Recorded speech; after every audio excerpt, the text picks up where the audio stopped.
Hello, everybody. Welcome to my Sunday grieving session. I am back at Hangman, joined by Philip Lindsay of Bleacher Report and Fightful, and the WrestlePeer's First Lady, Isra. This is not going to be a podcast about professional wrestling. This is really just a therapy circle, and I've tricked my two co-hosts here to kind of comfort me with some emotional support because I'm having a really, really bad day following the loss of the New York Knicks. Isra, how are you doing today? First of all, fuck the Knicks. Um, Jimmy Butler is the GOAT. Y'all got spanked out there. Y'all got thrashed out there. Couldn't even fucking guard Jimmy Butler with 1 foot. Like, how embarrassed are you really? Really, There's no therapy. Like, I don't know what you thought this was. I don't know if you thought we was on your team. you were. What you team? guys are Knicks It's my fans. team, bitch. You know, you guys are Knicks fans. You know what I mean? Nah, Bitch. listen. As a lifetime Bulls fan, and that's somebody that's had to listen to Knicks fans be obnoxious my entire life. Yeah. Never on the side of the Knicks. And nah, man, Mr. Marquette, man, nah, bro. I'm never rooting against Jimmy, man. He's the guy. You You can't bet against Jimmy. Like, it's literally impossible. Yeah, Phil I got- mean, I got worried at first. It looked like Knicks had it together in that first half, and then they decided to just go out there and chuck for the next two quarters. And I was like, "What are we doing? Like, you guys think you're the Warriors now? Like, what's going on?" it's just nasty because I guess the lack of skill on for the Knicks didn't really show itself until like they started getting a bunch of open threes that they didn't fucking make. And then it was like, damn, this really is just like an energy defense ass team. Like we're just we're just dog merchants. Like we really just get out in the break and just figure shit out. Like niggas just had open looks and like, bro, Obi Toppin, like, oh my goodness. Yeah. I'm surprised you're not like in tears right now. I was earlier, you know. I had a nice 3 hours to kind of get over it. Crying about the first loss. Yeah. Like that's just psychotic. Get your shit together. I want to get it out the way now because if it's apparent mid-series that this is just not going to go my way, then I'm just going to do what I always do, and I'm going to rage quit, and I'm going to stop watching the games. You know, so listen, Phil got that look. You know, I thought about doing that because the first half it wasn't looking good for the Heat. I was like, I'm just gonna go pace for a good 5 minutes, and I'm back in the fourth quarter. But I didn't. I stuck it out. I'm like, you know what? This shit happens all the time. Like that's just how the Heat functions sometimes. Where like in the beginning it looks like they're doomed, and then they turn it around like every single time. Phil, you know that the Tommy Davidson clip where he's like, "Who are these niggas?" Yeah, That was me. When what's the name of that point guard who kept hitting threes on us? Fucking what was this dude's name, bro? Oh my goodness. off the Heat. Yeah. Oh, Vincent. Yeah, bro. Gabe Vincent. That was his name. I was like, who is this? Like, just pulling up Gabe Vincent and Duncan Robinson and Kevin Love and shit. It's crazy because like 6 games ago we weren't playing like this. Y'all Like- weren't even in the playoffs. Nah, man. Playoff Jimmy's different, bro. It's so nasty. No, because we can't even no. So we could credit the last game when they eliminated the Bucks. You would credit Jimmy, but this game, like the whole team had it together. Like it was this one of the few games when like I finished a Heat game and I'm like actually don't have any complaints about anybody. Whereas usually like I'm like pissed at like Kyle Lowry or I'm pissed at Bam, but I wasn't even mad at them. Like everyone got it together at the end. They look like a fucking championship team. I was like, who are these niggas? Why are they the 8th seed? Why are they the 8th seed? Yeah, I don't know what the hell happened there, but guys, if you guys are now filing in, please make sure to like the video and feel free to send questions and super chats. But more important, frankly, than your money, guys, I would really like if the chat sent me some positive messages, encouraging words towards me. You know what I mean? Again, I'm having a really, really bad day. So if you guys want to do that and just make me feel better, I'd love that. You want sympathy super chat? Yeah, honestly, sure.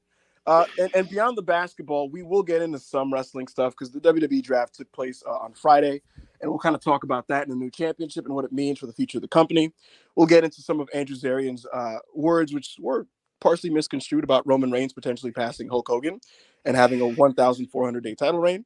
We will talk about Trinity Fatu, who made her debut for Impact Wrestling on Friday in Chicago. We'll get into that. We will talk about the WWE race lawsuit and any questions you guys would like us to answer in the Twitter comments, as well as the super chats. Phil Lindsay just multiplied for a second there. But yeah, man. Again, this is Wrestle Pierce Live Sunday Conversations. Phil, how do you feel about the end of an era for Grapsody, man? It's weird. I'm still trying to process it. Right. It's weird. In some ways, it's not going to be the same without recording without my guy, but at the same time, like, I don't know, man.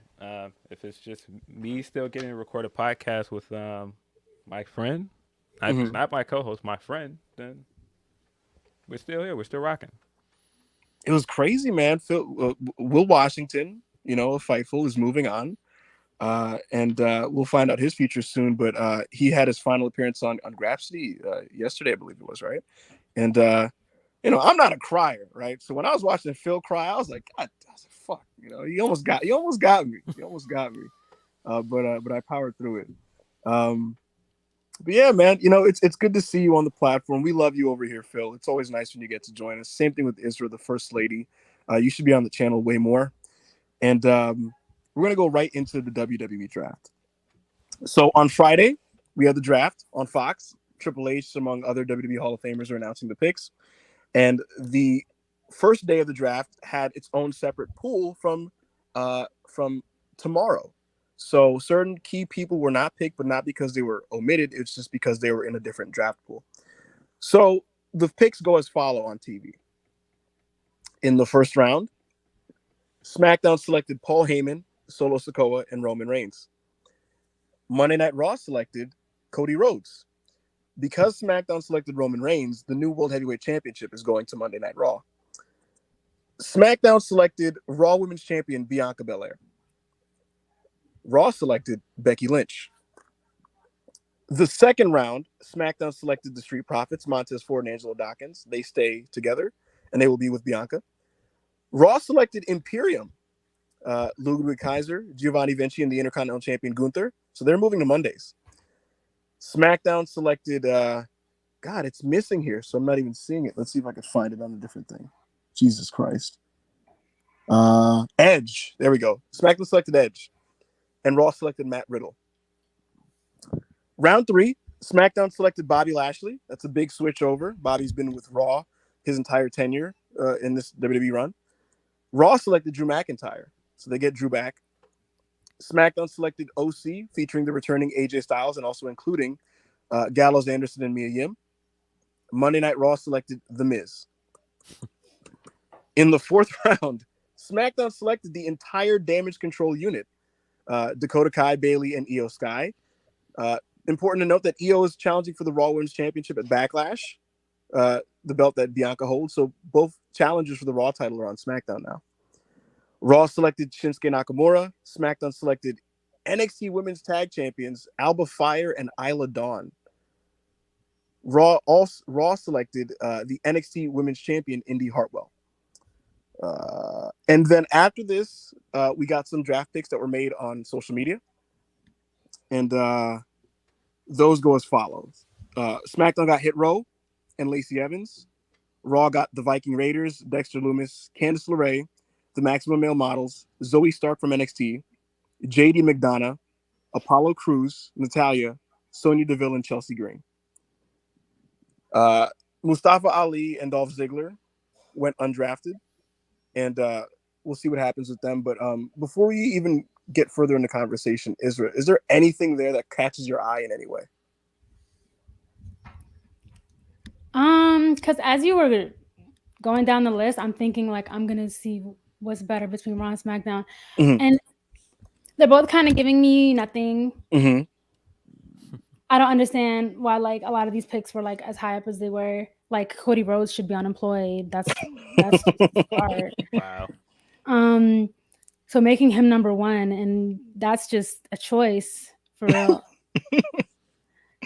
I don't know. I feel like all I'm concerned with is that they make the women's divisions even on both sides and actually like, book them better than they are right now.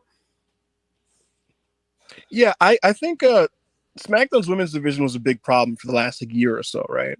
And as I look at this on screen, I mean, now that they have like Bailey and Io and Bianca, I mean, if nothing else, it seems like there's more high-end talent than there was before. So I'm curious, like where Charlotte ends up and where Rhea ends up, and maybe a Wouldn't Roxanne. Rhea end up on Raw? Probably. That would make no sense to have both women's champions on SmackDown. Right. I hope they don't do the tacky ass belt swap that they did a couple years ago, where like they have to no, they should recreate it.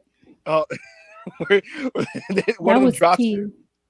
You were a fan of that, where like what was it? Charlotte threw her shit on the floor and like fucking Becky. Yeah, but like it moved people. You know, that shit was so tacky, bro. You know what I do? Reportedly, I mean, I was told, I don't even remember if this was said on TV, but I was told that they might do some trades. And what I would like to see is Io beat Bianca for the belt and get traded to Raw by herself. I don't know if they do something like that, but maybe. Isra, because Becky is on Raw, that means Seth Rollins is going to be on Raw. And so Seth Rollins is on the show. You ready? The face you're giving me. Seth Rollins is going to be on the show with the new championship. How do you feel about this? Do you think? Great. I mean, that's obviously it's gonna be the Seth Rollins belt. Avi, because they have to give my boy reparations for the bullshit that they pulled with the United States Championship and his last World Championship reign, and just in general for the past 3 years of trauma. So it's almost like this is just his belt, and it would be so iconic if he was the very first one. You could just add another tick to like his already long and gorgeous resume that Cody Rhodes doesn't have. It would just feel right. Give him a long reign with it. He could lose it probably sometime before Royal Rumble, and then he could go after Roman and then beat him. Like that would be. That sounds so perfect. And like honestly, with the way that Seth is moving, right, with his working, just period, he's on a whole other peak of his career. Like when you thought this man had seen his prime, no, the fuck he has not. Like he's literally in like his 7th or 8th prime. I don't know, 9th probably. Like he's been in his prime his whole career. So like people think that just because he's been around for X amount of years and people think they've seen everything they have to see about Seth. You didn't. Like there's so much more that he's capable of, and he shows that every single time, and he's still so fucking hungry. So like this is actually the perfect time to give him a real mega push, because he put in the actual work, right? Other people were handed things on a silver platter, but he doesn't get handed shit. He literally has to bust his ass, right? They treat him like and book him like a WWE diva. So WWE diva. I'm done. I'm over it. And like the energy that he had when they had announced the title, it was beautiful. Like it was coming from the heart. And as somebody who knows ball and knows Seth Rollins, like you could tell when this man is speaking really from the heart and when it's some scripted, like visionary stuff. Like when he got in Omar's face, I'll get to the title in a second, but when he got in Omar's face and said, I'm going to do what I do best, make your ass famous, give you the best match of your career, and then everyone's going to be singing my song. That was some real shit, because he's not just talking to Omos. Like he put so many other people on and don't even get the credit for it. Like people will be like, oh my God, like Riddle is him. Riddle looks good. Theory looks good. Hangman, you're guilty of that. And it wasn't. It's not them. It's the fact that they went up against Seth. So it's like, why the hell should he have to do charity work and get to make other people look good, put other people on and not have the benefit of like being the champion? Like that's just some bullshit. So title's going to be his. He said he was going to put some prestige on that title, actually fight for the title, make it mean something only he could do, because who else could win that title right now, tomorrow, and actually make it mean something? I got a couple names. I think Gunther. No, you don't, because you will be wrong. So I'm not even going to ask you. And in fact, your opinion means nothing to me. Phil, I would love to know your thoughts on this whole situation regarding the title and regarding Seth, because I feel like you're going to articulate so much better than me. So the floor is yours, sir. I was really surprised he didn't get drafted on night one. That was kind of strange to me. Like them picking Riddle over him was really weird. Like, oh no, he's not in the pool. He's not in the pool. But still, like it's odd that out of the guys to pick night one, they wouldn't pick Rollins. It's like Mm. out of like if you've watched Raw for the last year, like he's probably one of the most important guys over there. So I didn't understand why he wasn't on night one. I don't know. Maybe because they wanted to make the big announcement on night two on Raw that he was getting drafted to Raw, but I don't know. Strange. But regardless, that title is basically made for Seth Rollins. I mean, the guy has been essentially um, doing, I don't want to say a punk rendition for the past year, but basically passive aggressively saying that he's unhappy there in every chance he can. And you can see it. You can see it in the Cormier interview. You can see it in the Helwani interview. Yeah, He's been basically get into this, Phil, because for those who don't know, for the last year and a half, when no one's really paying that much attention to it, Phil's he's screaming from like the heavens, to nobody, like, guys, I don't think Seth is really happy with what he's doing. And he's like, guys, like Seth Rollins, keep an eye on this, and writing articles with Bleacher Report and stuff. And I thought you were crazy a year ago. We were in Spaces, and I was just like, what the fuck are you talking about? Tell me about this. Why do you think Seth was dissatisfied with his creative, and what do you think is showing that, and what do you think this title belt means for that? I don't think Rollins has been happy, and I would go all the way back to day one. I don't think he's been happy since Brock won the title at day one, and I don't think I don't think he liked the way Big E lost. I don't think he liked the fact that he won a number one contenders match, and then it ended up being a 6-pack match that he ended up losing, even though he was the one that earned the shot in that match. And I think it got worse and worse from there. I mean, even if you look at the Roman match, that Roman match was hot because of him. Absolutely, the Royal Rumble one. Yeah, he brought in the reaction for that match. He looked like he could actually win that match, and then won via DQ, and then didn't get a rematch. And then what? You spend the next few months feuding with Cody. Oh, I'm sorry. Before that, you didn't even know who your WrestleMania opponent was. Yeah, because he was doing the whole like, I might not make it a Mania story and stuff. Yeah, he didn't even have an opponent laid out until Cody fell in their laps. Mm-hmm. And then what? You spend the next few months putting Cody over, making Cody look like the guy, and then Cody gets hurt, and you go, all right, well, still not going to give you a rematch. We're just going to put you in the U.S. title picture. Cool. Get to the next year, and we're in the Logan Paul match. Like, now my job is to make influencers who aren't here look good. Great, I'll do that. But, and you know what it feels like? It honestly feels like watching, again, not to make the Punk comparison, it felt like when Punk did Art of Wrestling all those years ago, and he kept saying, like, yeah, they would just be like, oh, we owe you one. We owe you one. Do this for us, and we owe you one. We owe you one. Mm-hmm. And he had done favors for a good 2 years. So I'm like, this belt is here to pay off the favor finally. I feel like that's what it is. Mm-hmm. Yeah, it still feels like a consolation prize. I hate the execution of this. The announcement is stupid. Not splitting the titles up last year was stupid. Putting the titles on Roman in the first place was stupid. But here we are, third world title. It's here for Rollins. There's no other guy that makes sense to win this belt. If they put it on Cody, it would be a massive mistake. It would make the WrestleMania decision even worse, in my opinion. There's no other guy I feel like on the roster that should win that but Rollins. And I feel like the great thing I saw about the draft on Friday night is that they did a great job of building up an actual main event scene for Raw. Because, I mean, getting Gunther there, getting Shinsuke there, all of these guys are like credible contenders for that belt. Yep. Yeah, I agree. And it appears that, well, it doesn't appear, they straight up said it, the King of the Ring tournament is being replaced with a World Heavyweight Championship tournament. And I agree with your point, Phil, that like if Cody then veered to winning this belt instead of beating Roman on a rematch, not only would that not be finishing the story, that'd be creative cowardice. And that's bad for every party. That's bad for Cody. That's bad for Seth. That's bad for everyone. It takes interest off of Roman Reigns. That'd be horrible. So I agree that shouldn't happen. My question to you, Phil, now is this.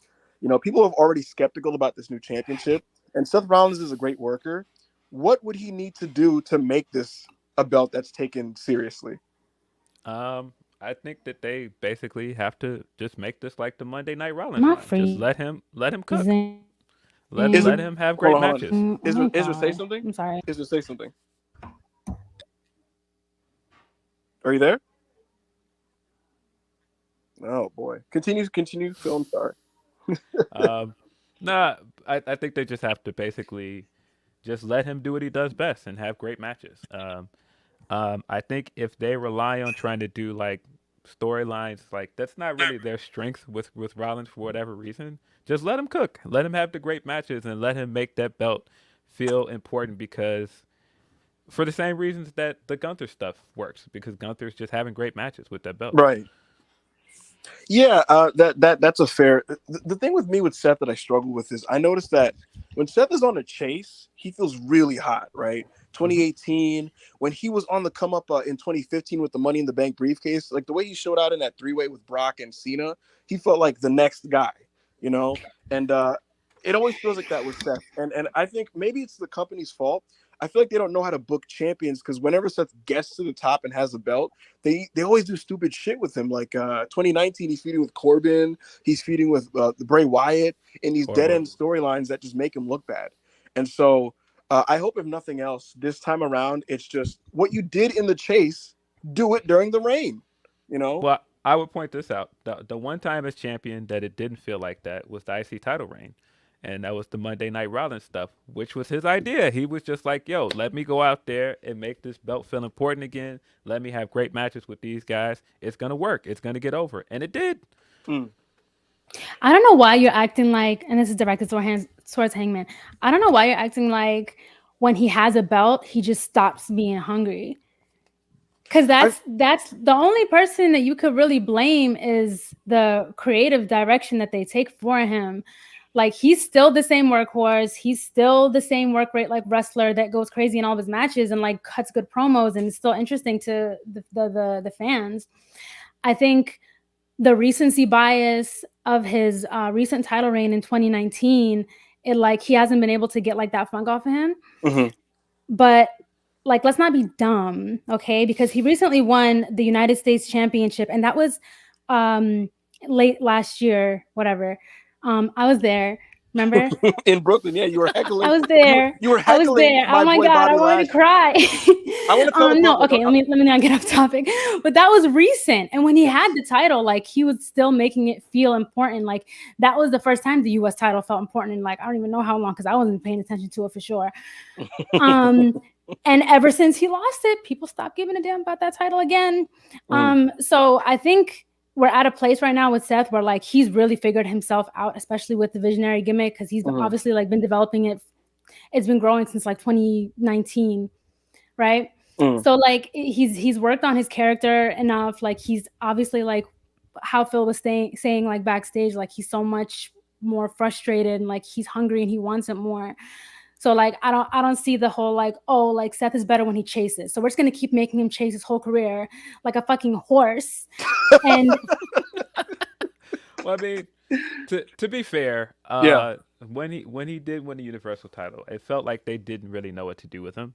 And It was really the bad. biggest moment from that run was when he lost the belt to Brock momentarily, and then he won it back at SummerSlam. I feel like that was probably the biggest moment of at least that run. But he technically was the chaser again, so it's like they know how to book him when they can just like make him take a beating for a long time and then come back and have this like amazing win. But I don't know, for whatever reason, it's like the main guy on a brand, they just can't get it right.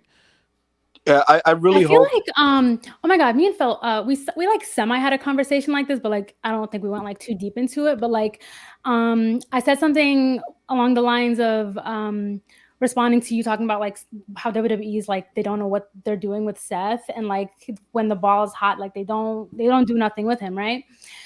So like the way I see it, it seems like after his reception in 2019, you know how like they turned him heel and then they had him like recently like going on like a losing streak and like he would win every once in a while, they throw him a bone. But for the most part, like it seemed like they made up their mind about him. And I don't want to start sounding like a conspiracy theorist, but I feel like they just made up their mind about what his position is and what his ceiling should be based on what they think it is. But he continuously like was able to get himself over again and like reconnect with the audience and like have people believing in him again. And I think the fact that they kept making him lose, they unintentionally babyfaced him, Because when he won, Yeah. it's not like, oh, this is the heel, like he should lose, fuck him. No, when he would win, people would get excited because it's like he kind of like gives the aura of like a baby face, and then they eventually had to turn him babyface. But it's like in doing so, in your attempted burial, you ended up making him so much more popular and loved with the fans. That happens a lot, you know, because fans aren't stupid and they can tell when someone's getting fucked over despite their best efforts. I also want to say regarding like the Monday Night Raw roster, you know, you have Drew McIntyre and Matt Riddle and Cody Rhodes and Gunther there. And like Phil said, they have a solid main event scene, right? Of guys you can throw at each other. I hope that this tournament really gives you some great matches like that you can really focus on. I think honestly we should get like 20-minute type stuff against like, you know, Gunther and Drew McIntyre, for example, and that type of thing. Regarding Raw, okay, can I do my little fantasy book and stuff? Because sure. I don't care about majority of men's wrestling, period. Right. So if I got to choose, right, I would have Seth. First of all, Sheamus. I need him to like segue from Gunther and go against Seth because that would eat. I need Seth and Gunther. I want Seth and Rey Mysterio to run it back, but they would never have Rey Mysterio back in the world title scene. I have good news for you. I was told that he will be later this year. I was told straight up that Rey will be in a title feud. I'll believe it when I see it. They said they were gonna push Mustafa like literally like every other month. Oh, it's time for a push for Mustafa, and then it just don't. So I believe it when I see it. Because with Rey, it's like when was the last time he even touched like the main event like world title scene? Anyways, a brief bit with Brock Lesnar, the Brock Lesnar thing, late 2019 summer. That was like like right after the Cain Velasquez stuff, right? Yeah. Dominic got beat up by Brock, and then they had a short match. But that was. I need Montez Ford. I need Montez Ford and Seth Rollins to have like a 30-minute classic. Because I know they would. I want to make mention of Bobby Lashley, who I think has had an absolute fucking mess of a year. It's kind of going under the radar, but like his 2023 has been awful when you think about this from a creative standpoint. He starts the year in the Austin Theory universe, right? And he's just stuck in it. And then Brock Lesnar reignites his feud with Bobby, and you're like, okay, this is going to WrestleMania. And then it goes to Elimination Chamber. They get a non-decisive finish. He's then stuck with Bray Wyatt. That goes nowhere because Bray gets sick. They don't give Bobby a replacement match at WrestleMania. He feuds with Bronson Reed, the former Jonah, following WrestleMania. And somehow this gets sucked into the Austin Theory vortex again. And now he finds himself on Smack. Oh, also, in March, they were teasing the reunion of the Hurt Business. And then Vince McMahon forces his way back into creative, and that goes nowhere. And now he's on SmackDown, where the top champion is Roman Reigns. Roman Reigns is going to hold this belt for a little bit longer. Bobby's not going to beat Roman. And so where does this leave Lashley again? I think he's somebody that deserves more creative attention than this, being the caliber of talent that he is. And I don't know what's next for him, but I hope if nothing else, I hope they get back to the Hurt Business reunion and they can do something with the Bloodline. But he's really gotten the short end of the stick this year. I just wanted to make mention of that. What do you think, Phil? No, he definitely has. I don't know if people remember, like right after WrestleMania last year, he was getting the loudest babyface reactions he's gotten since he's been back, and they just completely squandered it. They did nothing with it. And I felt bad seeing him move to SmackDown because, again, I saw what they were doing with Raw. You're clearly building a main event scene. Like, that's where everybody's going to cook for this new belt. And everybody that's going to the other place is basically either going to stand around while Roman's champion or lose to him. And that's what Bobby is doomed to. He's doomed to go over there and lose to Roman. Yeah. Bobby Lashley and AJ Styles are, air quotes, main event bodies to just lose to Roman Reigns and fill time in the springtime. And with AJ, I don't see them having anywhere near as good as the matches as they had in 2016 because AJ is an older wrestler and Roman Reigns doesn't wrestle the same. And as for Bobby, the match is going to be fun, but we all know he's not winning. So that's tough. And like you said, when it comes to Raw shaping up to be the show where guys can cook, the backstage feeling among some of the talent right now, Phil, is that a lot of them kind of want to be there away from Roman where they could just kind of do that. It almost feels like Triple H in the 2000s where it was like, you want to be on the show that Triple H is not on, you know? Regarding Roman Reigns, Andrew Zarian was talking on his show today about Roman Reigns and how WWE wants to do long title reigns. Zarian was saying that like they want to break a lot of records. It's really the reason why Bianca's been holding the belt as long as she has, and Gunther is. Gunther is going to beat Honky Tonk Man's record for longest IC title run. Bianca, she's the longest reigning Raw Women's Champion, and Roman Reigns is going to surpass 1,000 days at Night of Champions. Zarian speculated that they might want Roman to pass Hulk Hogan's title reign, which is over 1,400 days. And if he did, that would take us to the end of next year. God. Yeah. Zarian did respond to some aggregation on his report saying that this wasn't a concrete thing and that it's just like open talk and that type of thing. I think WWE probably has less pressure to take it off of him now that there's another belt. My question to you, Phil, is do you think this happens? Is that the right move? And do you think Cody Rhodes finishes the story? I hate this idea of booking for accolades. I think it's dumb. I think not booking for the best story possible and trying to book for these accolades is not good. It's fucking terrible. No, it's terrible, and it's fucking garbage. I was sitting thinking about the and draft, who's it and I was moving? like, hey, yeah, like what wrelsling fan sees a number like he's held the belt for 1,000 days, and you're like, what? Oh my god, that means he's good. Yeah.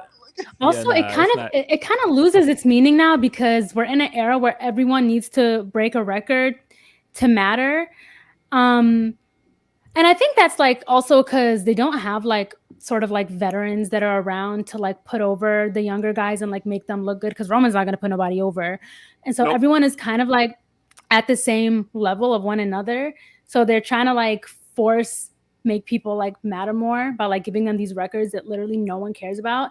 Low-key, they stopped mattering when they had Charlotte, who I love, but when they had her become like champion for what was the last time? Like 15 or 16 times.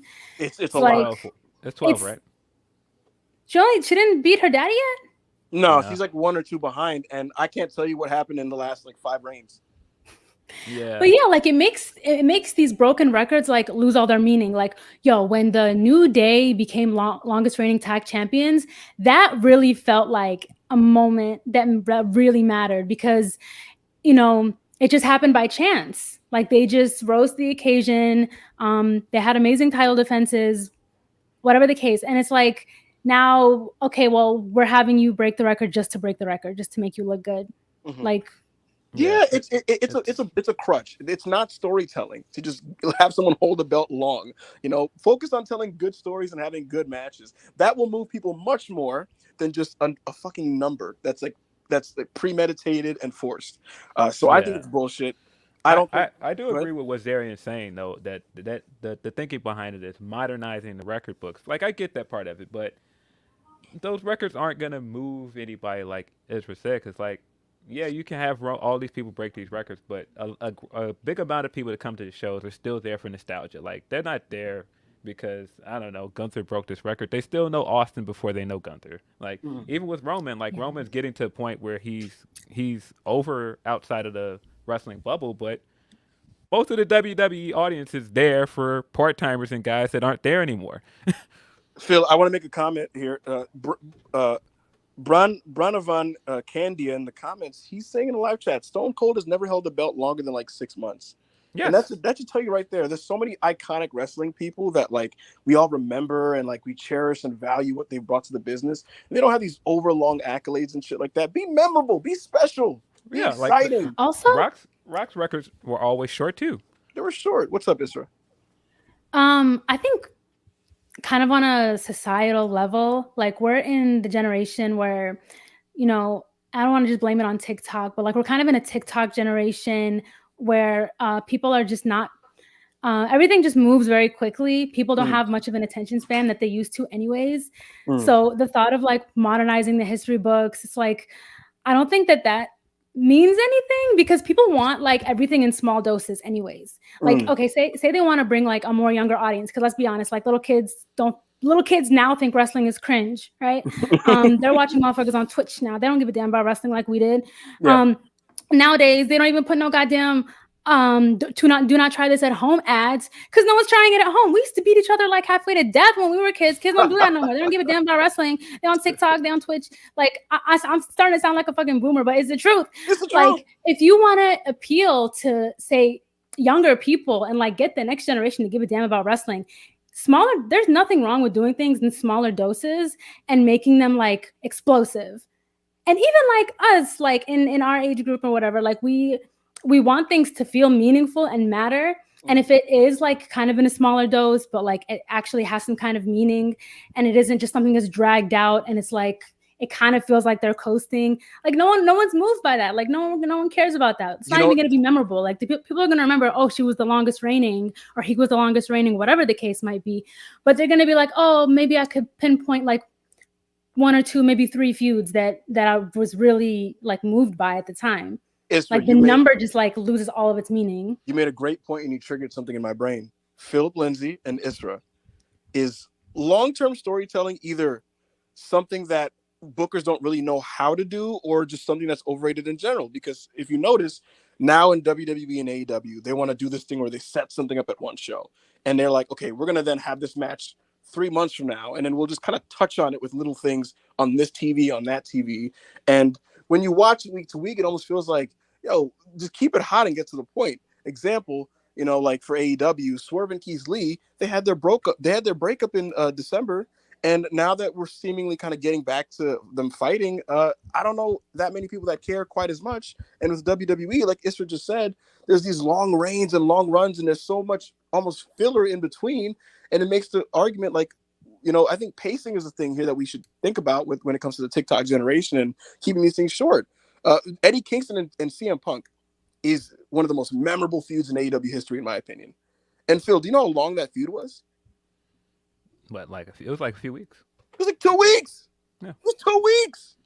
And Eddie Kingston, and we know that Eddie Kingston walked in that ring, chewed CM Punk up, talked his shit. They got into a fight. They wrestled at the pay-per-view, and that was it. And we still remember it, and it's still considered great. Everything doesn't have to be fucking 17 months, Anime, Isra, we'd have these animes that would be 68 episodes, 100 episodes, 300 episodes, and now what do we get? We get these Netflix series and these season series on Crunchyroll that are fucking 8 episodes, 12 episodes. Pacing matters. Get to the fucking point. Yeah. I mean, I like somewhere in the middle where it's like you give them room to develop and you don't just speed through everything. Okay. And like, because you know how like some of these shorter animes, since we're making that reference, some of these shorter animes, it's like they'll give you like the lore and the backstory like sprinkled in the episodes because they don't have enough time to give the characters character development. Whereas like in the longer shows, there's so many filler episodes, but like it's supposed to be like for the characters development. So like I feel like something in the middle where there's not as much filler, but they're not just speeding through. Like I think that's perfectly fine. Like how someone was saying that Stone Cold, his title reign was like 6 months. I'm like, that's a pretty good, tasteful title reign which gives him like enough time to have meaningful feuds and still develop as a character and so on. Right. Yeah. That's a great point. Guys, remember to like, comment, and super chat on the video. We have a really good house here. I'm very surprising. This is not a time slot that we normally occupy. And we have 205 viewers here to watch me, Isra, and Phil just kind of waffle. So I want to thank you guys for being here. Like the video if you haven't. We only got 27 likes and we have over 200 people here. So please like the video and send super chats if you'd like. I want to get into some of them now. Monty, can you please put up on the screen some of our super chats so we can answer the questions of all these beautiful people? Yeah, I do think on your point on like long term, I don't think it's overrated. I think that there's examples where they just didn't take advantage of the pacing well and keep something hot. Like I think the Bloodline stuff is a perfect example where it is a good long term storytelling device here. But at this point, I'm kind of bored because they keep like slow walking the dog now instead of just getting to the point. Like you had the point a few weeks ago, and you could have just finished it at WrestleMania. Phil, why is it still going? Phil, I got more into the Bloodline stuff in Mania season because it felt like it was ending.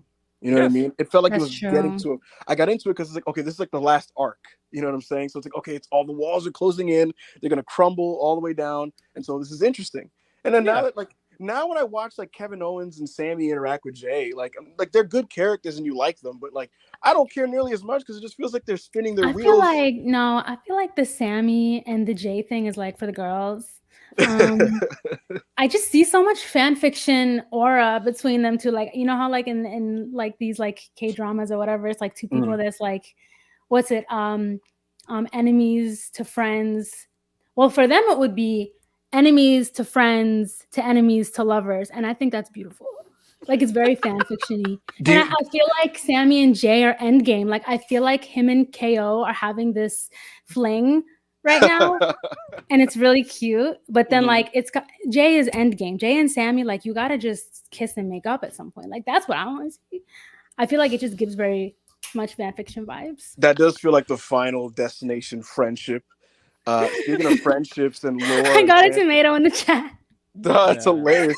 I agree. To be honest, Jay, I got a personal friend. It's you know him, Frog Prince.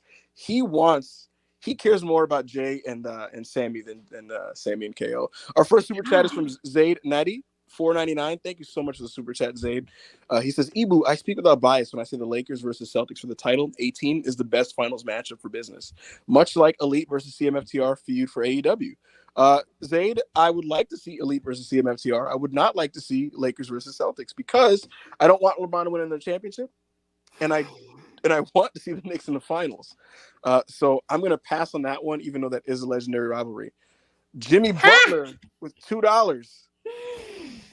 He says, "Gonna cry, Ibu." I might. I already did this morning. I'm gonna do some more probably. Jimmy, I think you should worry about your ankle. Mario Judah, $1.99. Whoa. Jimmy Butler, Heat and 4. Let's go. That's not happening. Period. That's not happening. Jimmy, no. Kyle, oh my God.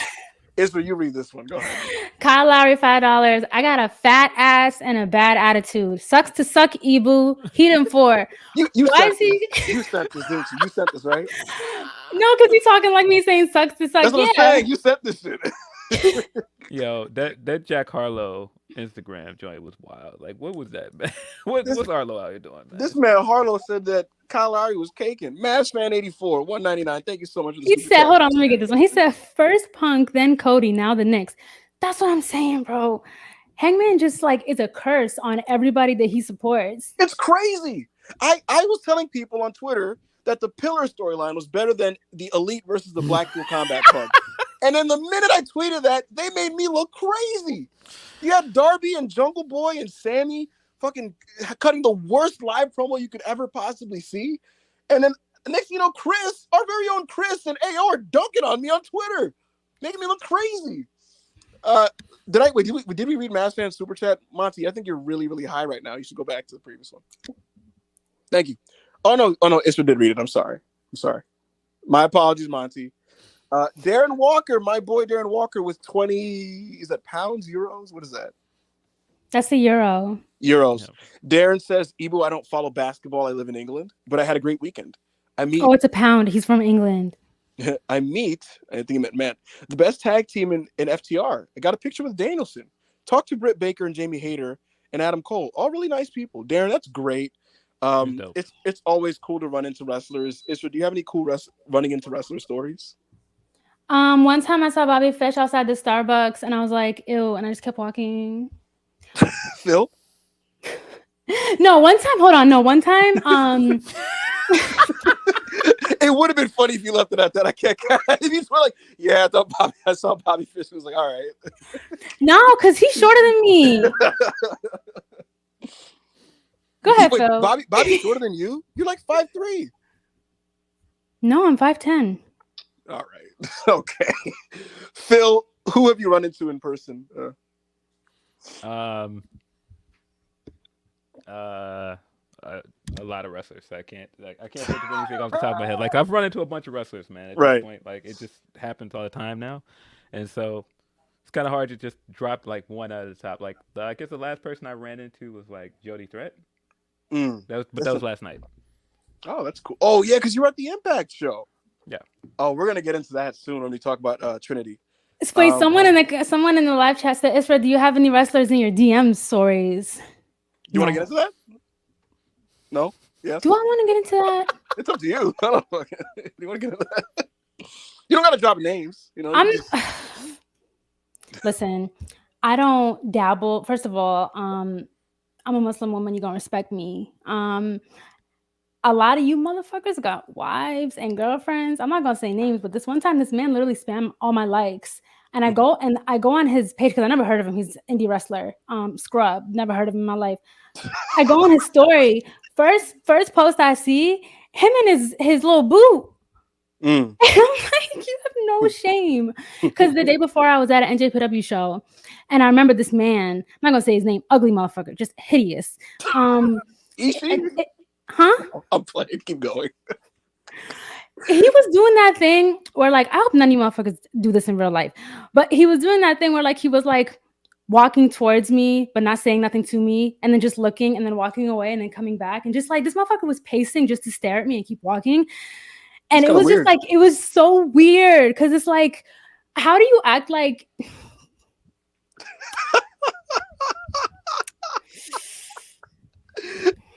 I hope his bitch leaves him. Wow. Yeah, that's all I'm gonna say, because this man is Phil, this isn't uncommon. Niggas be going crazy, when it comes. The first tactic is like every picture, right? So that like you're all over their all over the notifications. I've seen how some of these dudes move on IG in general. It's wild. The funniest, what kills me, oh boy, Big Hero Chris, $2 super chat. Eve was a Knicks fan. I understand, my brother.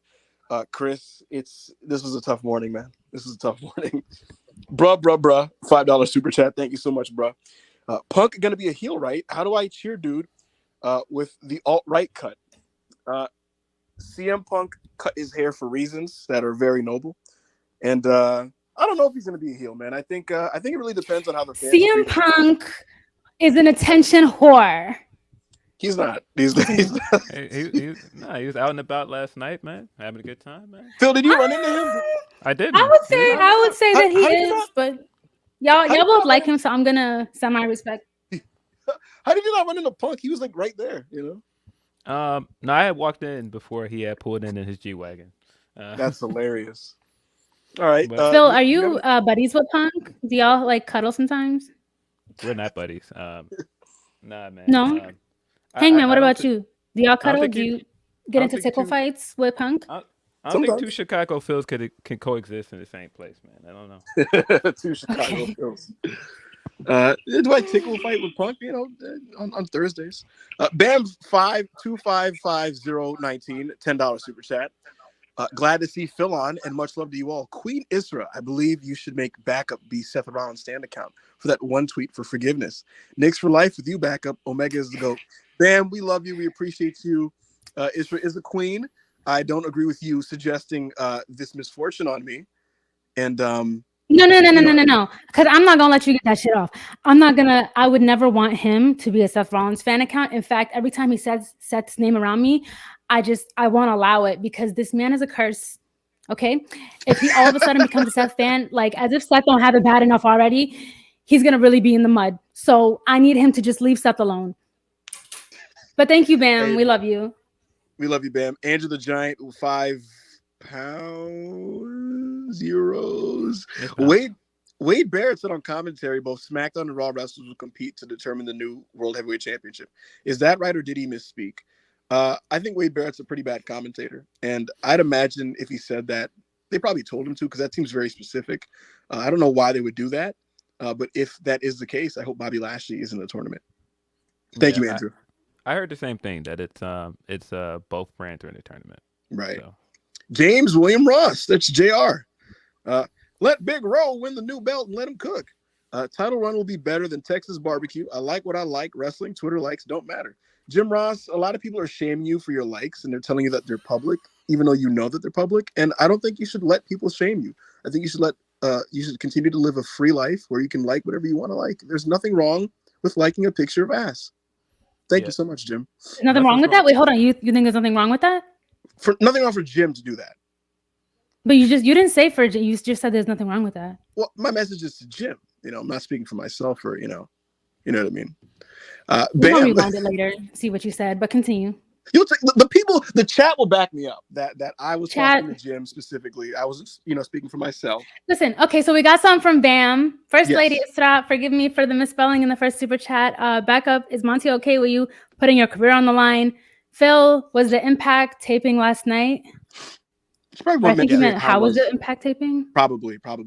And then we'll use this super chat to segue into Trinity. Yeah, Monty, I don't know how he feels about me putting my career on the line, but I am telling everybody that I'm betting my career that Cody Rhodes will finish the story at SummerSlam. And that's all there is to it. At SummerSlam? Not finishing shit. Good luck. I need a clip of that noise you made. Good luck. I need a clip of that noise you just made. Phil, you were in Chicago for Impact's taping yesterday. They did a TV taping, and word got out ahead of time that Trinity Fatu was going to be there, and she was. Trinity Fatu is somebody that, she's been kind of floating around, close friend of Mercedes Monet, hanging out with her, seen publicly and stuff. Two mothers mothering. Absolutely. And to our knowledge, so to this point, she's not been signed by AEW, and she has not gotten an offer from Bushi Road. And so she's now turned up in Impact Wrestling. I don't know how to feel about that, in the sense that, like, I think that she's somebody who could absolutely cook in a bigger stage. But at the same time, I think that she's someone that she never really got the space to fully develop into what she could truly be in WWE. And I think maybe kind of tinkering with that in Impact and finding herself can allow her the space to kind of find herself on a higher level, and then maybe move on from that. So Isra, what do you make of Trinity doing that, going to Impact instead of just sitting out and waiting for someone else to throw money at her? I think Trinity has so much balls. Like, I think I can't say that like what's going on in her head, but if I had to make an assumption, it's like she's going somewhere that is smaller, obviously, with a women roster that isn't as known, worldwide and stuff like that. I think she's trying to make a name for herself, starting from the ground up, because it just seems like that's just the kind of woman that she is. Like, she has a big name. Obviously, if you go to WWE and have a career that long, you're going to have a name.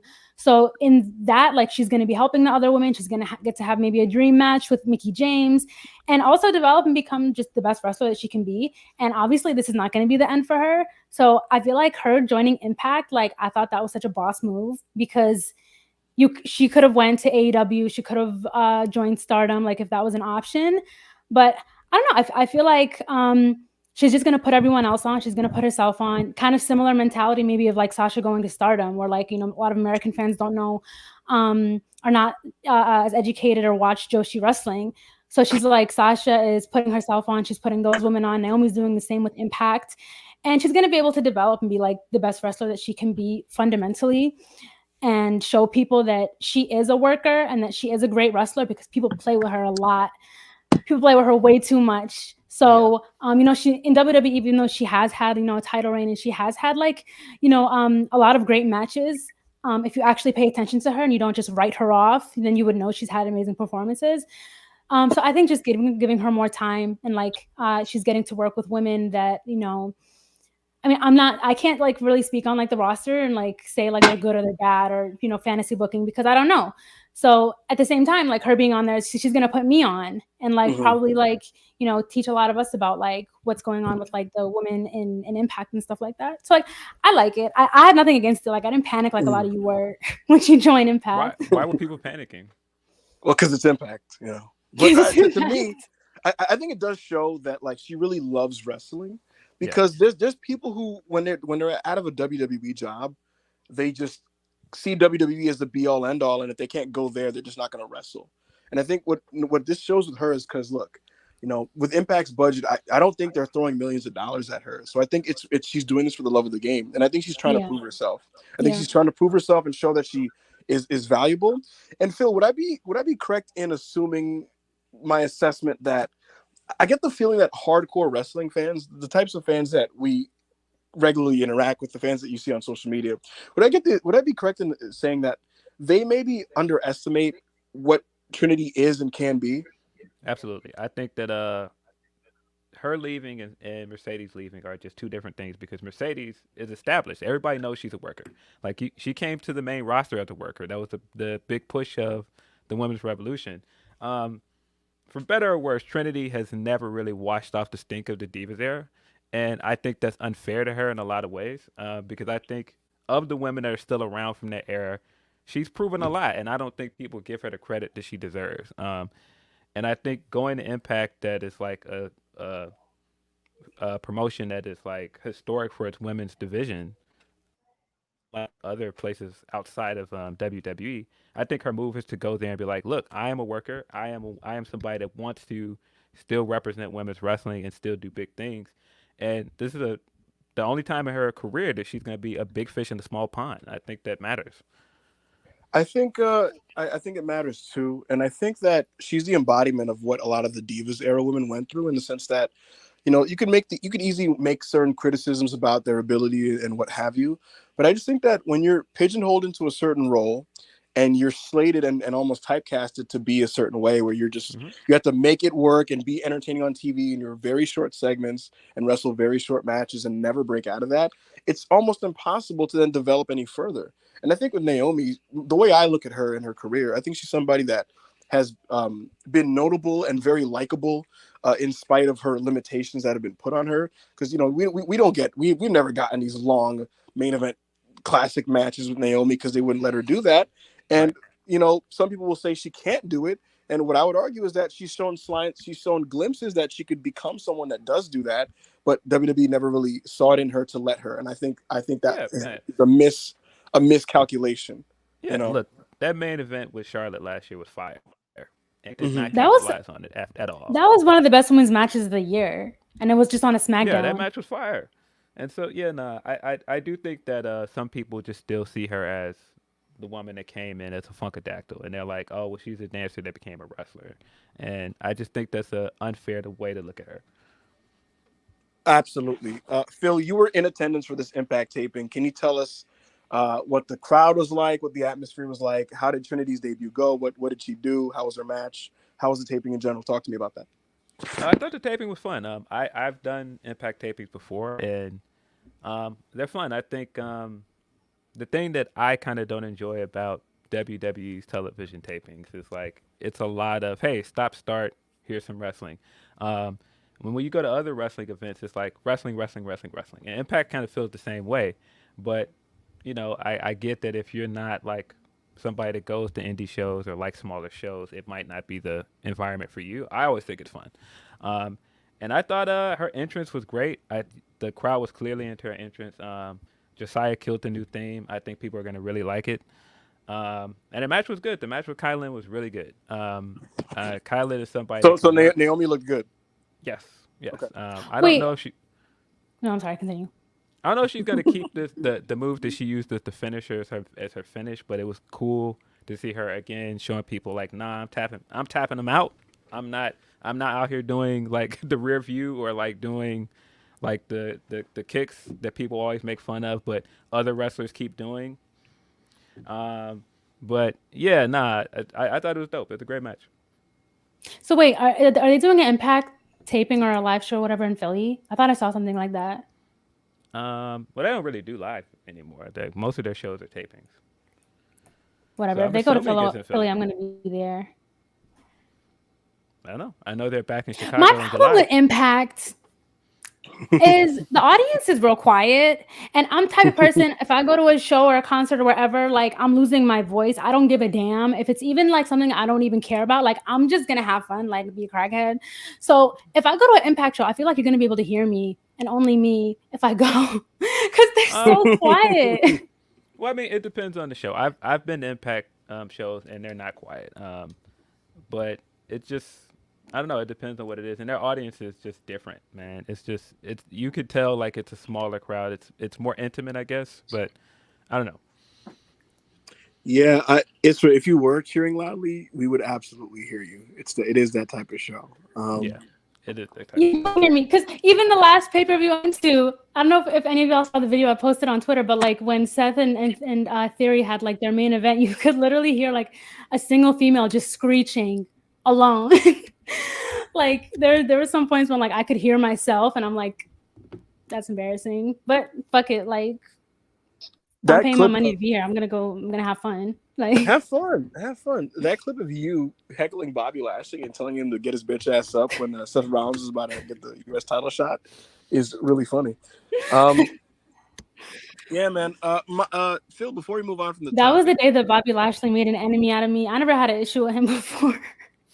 And then you decided to pick an issue with him on the day that Seth Rollins baits him into defending his championship after getting jumped by Lesnar. I had to, because you know the energy. Y'all wasn't there, okay? When you saw it on TV, you could hear the audience like going nuts. But being in the audience is different. Like, yo, like it's almost as if we were part of him becoming champion. Because like I was watching it back on TV, and like a lot of like the crowd's reactions like weren't on TV, like they were during the commercial break or whatever. So like the whole time, like everyone is going crazy. Like everyone is like chanting for Seth to come out and like beat Bobby Lashley. Like everyone wanted to see Seth win the title that night. And like the fact that he got it, it was like a mutual like celebration between him and us. Like it was beautiful. Mm-hmm. Anyways, that's I good was to hear. there, you guys. I was there when it happened. That's good to hear. Monty, do we have any more super chats? Boom, Mazfan 84 199 super chat. Thank you so much. Who had the last great year plus title reign? Okada. Okada's title reign was tremendous. I think there's been aspects of Roman's reign that has been great. It's just that they're like peaks and valleys, and there's a lot of filler in between some of these great points.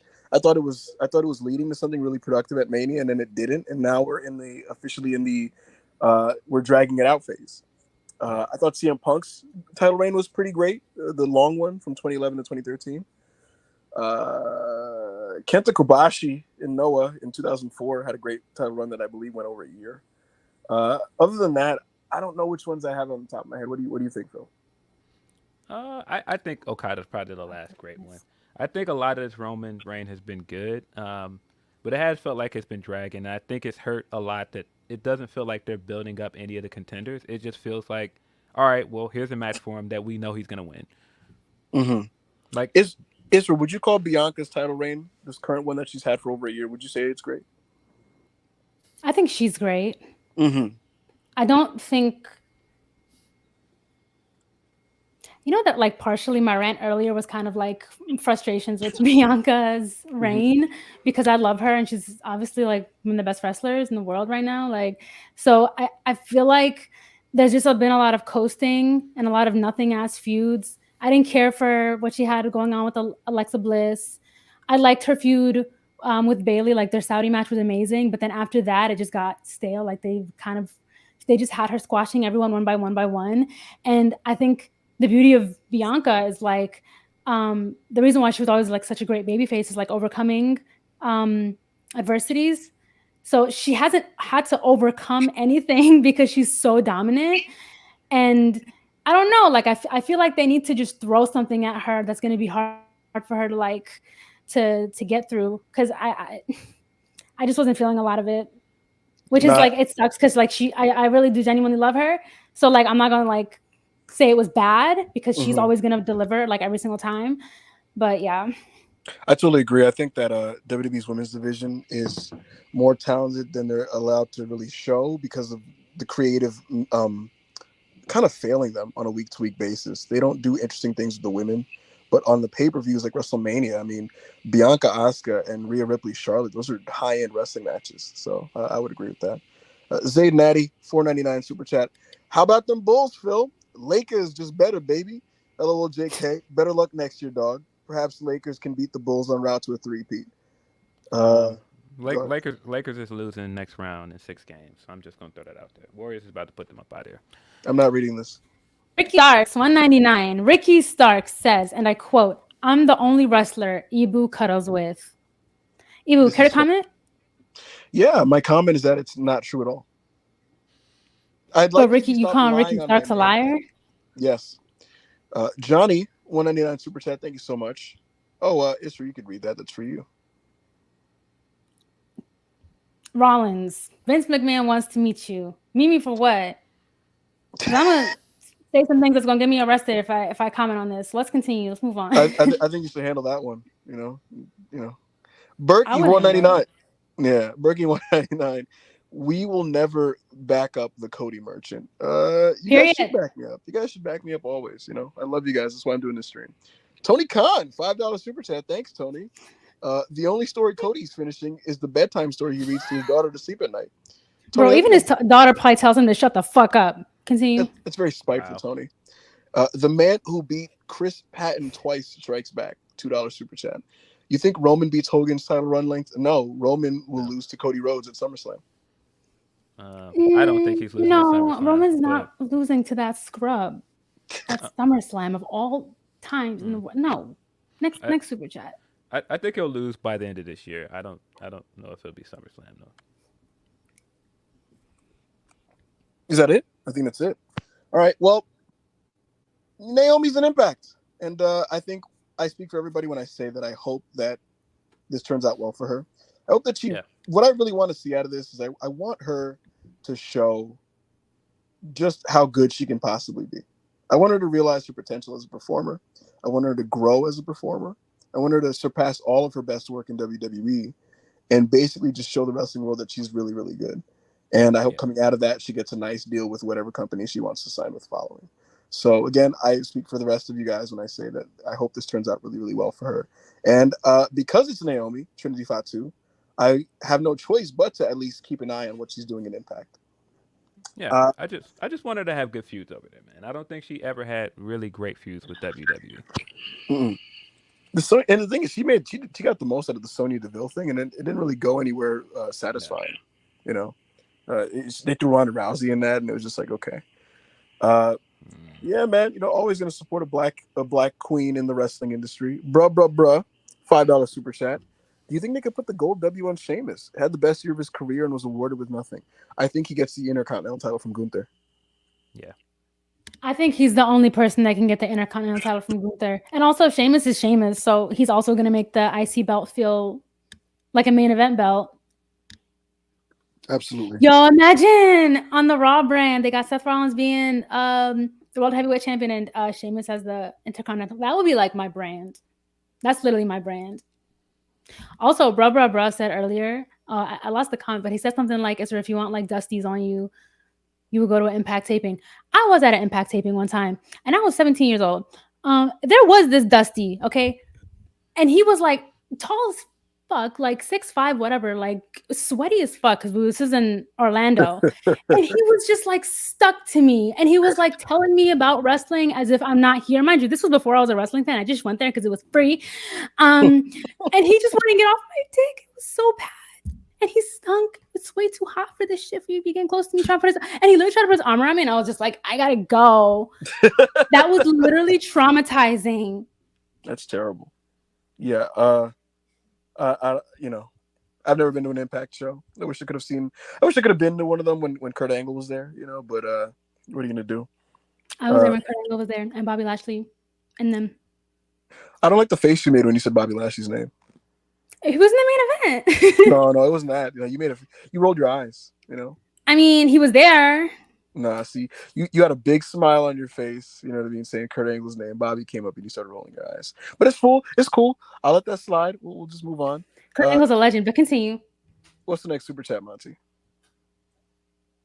Or are we done? I think we got through them. Cool. So as I was saying with Naomi, a black queen in the industry will always have my support. Speaking of black queens in the industry, a WWE former writer has sued WWE for racism. I believe her name was Stacey Abrahams, if I'm not mistaken. I should have probably had this up like a professional. But the bottom line of the lawsuit is that she sued WWE for racism, racist, you know, conduct in writing room interviews. Just,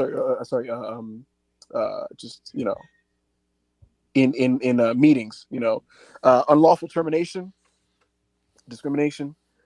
And the gist of the story is she pretty much exposed and alleged that WWE had writers pitching racist storylines, angles, and dialogue for their characters. And she would point these things out, and she got negative treatment for doing so. You know, there was a writer that suggested that Bianca should say, you know, let me take my earrings off so I could beat your ass. And this writer, backed by Bianca, said that this is racially charged dialogue and that Bianca doesn't want to say it. And it was pitched 3 times before they stopped doing it. And it gets worse because Shane Thorne, former Slapjack, who currently is Shane Hayes in New Japan Pro Wrestling, is an Aussie. And he was suggested to be a crocodile hunter, except he wasn't going to be hunting crocodiles. He was going to be hunting black people. And they were going to have him chasing after Reginald on the show. And Reginald was going to flip out of his way and run away and duck the mouse traps and the nets and all that stuff. And Shane Hayes was going to be... Wait, what were they going to call him? Who? Shane Thorne? Yeah. I don't know, but... what's the gimmick supposed to be? He's a crocodile hunter, except he's hunting human beings. Specifically, Reginald. He was going to try to... Yes. he was gonna drop traps and he was gonna escape the traps and evade the traps, and it was gonna be a Yo, it's weekly. always Reginald. Reginald is at the scene of every single crime. Like, Wasn't there like something about a cage in there too? Yes, he was gonna be caged, and Oh my god. and Reginald was gonna break out of it and shit. Dog. Someone said Stacey. what killed me is the Isn't that a last politician? podcast that AO was on. What's up? When he said, at the age of 5 years old, Mansoor is gonna be the man that did ISIS, that did 9/11. Yeah, for those who missed it, Mansoor was going to be in a love triangle with Aaliyah and Mustafa Ali, the 3 Muslims in WWE. And he was going to have a secret that he was holding from Aaliyah, who was the apple of his eye. And essentially, the secret is he was the mastermind behind the September 11th attacks in New York City. And not only is that ridiculous, it's stupid, it's very racist, and it doesn't. I don't know if I'm laughing because like It's nothing preposterous. surprises me anymore. It's but this ridiculous. is like insane. It's fucking nuts. And the thing is, Mansoor was born in 1995. So how would he have been the guy behind 9/11? He would have been 6 years old. Did nobody think about this? How would this have played out on TV? Bro, that must be when Mustafa like publicly went on Twitter and was like, I need to get the fuck up out of here. Like, I'm done. Yo, what? So a part of me almost wished it made it to TV. Because, like, what would the reaction have been? And, like, okay. What's up? Go ahead. We, Arab, West Asians, okay, in WWE, been through enough. I've seen enough. Like, yo, like, okay, so I had like, folks over, right? We're all Iraqi, right? So I was like, have y'all heard of Muhammad Hassan? And they were all like, no, who the hell is that? So I literally put up like one of his promos, just like a random one, like when he was like addressing the New York Post or New York Times, like calling him like all kinds of terrorists and shit like that. And when I tell you, everyone was just like too stunned to speak. Like they could not believe that this shit was on TV, and they could not believe that like they were like riling up an audience of like rednecks to like chant USA at them. And it was just crazy. Like, it's like, for me, it's like I'm laughing because nothing surprises me, and I literally saw this in front of me as a kid. But then once you really like sit with your thoughts and think about it, it's like this is so dehumanizing. And like we've been through, especially Iraqi, like we've been through like so much as a result of 9/11, and like to this day, like we still facing like all kinds of like poverty and illness and disease and like all this other stuff from the war that like Americans don't give a fuck about because it doesn't affect you at all. And when Americans talk about Iraqi, it's like they talk about us like we're like test subjects, not like we're human beings. Right. And so, for a second I was laughing, but then it just hit me how like people just don't humanize us at all. Like people don't like give a fuck about us like on a human level. And so like the fact that not only Vince McMahon had the nerve to come up with it, but it went through a writing team, it went through like it got to the talent, they got on TV and did that shit. They put that shit on their heads that they have no business putting on because one of them's Italian and the other one's Iranian, like it doesn't belong to either of your cultures. And they just like make like a mockery out of the culture. And like I don't want to like get mad about it because it's old shit, but it's like I can't help but just get like really irritated. And the fact that we're in the 2020s now and you still have the fucking nerve to try to say, to try to suggest like these storylines that still backtrack to 9/11. Like, what else is there about Middle Eastern or West Asian Arab culture, Muslim culture, whatever the case? What else is there that Americans know besides terrorism?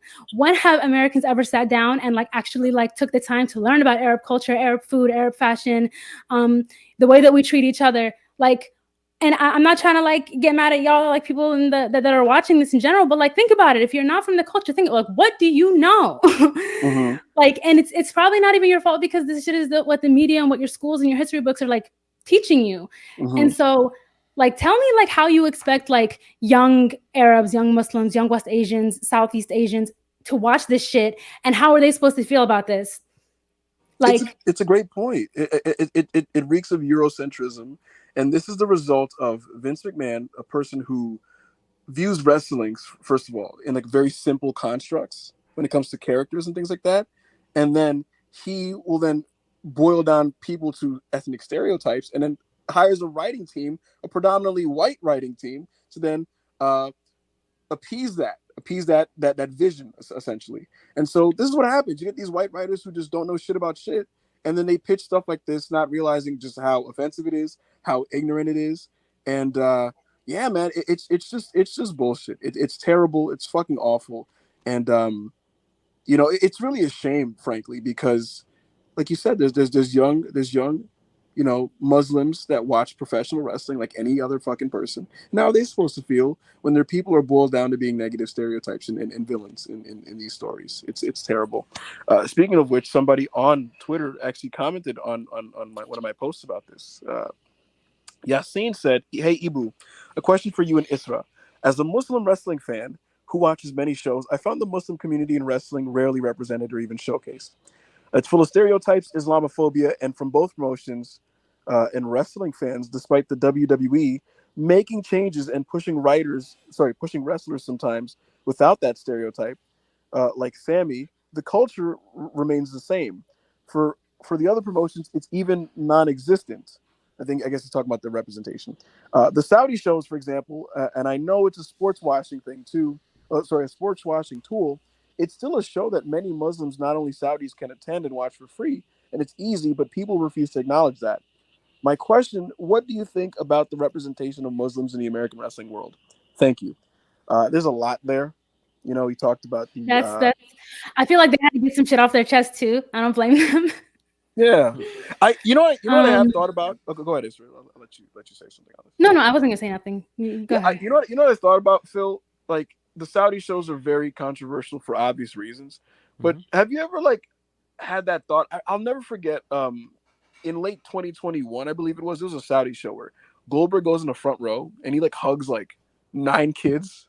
You know what I mean, in the front row. And I always wondered, it's always such a weird feeling for me because it's these kids have nothing to do with the government of their regimes, right? Yes. They're just kids watching wrestling, right? And they deserve to be just as happy as any other fucking children, right? And it's always a tough thing for me to reconcile and think about because it's I think sometimes American wrestling fans would just kind of unilaterally label everything bad about the Saudi shows because it's easy to just go, inhuman government, fuck them, and then boom, right? And I think sometimes we approach it in a way that I don't know. I don't know how to even explain this. I don't even know. I feel like we sometimes remove the people that have nothing to do with the regimes that they're under on when it comes to how they consume wrestling.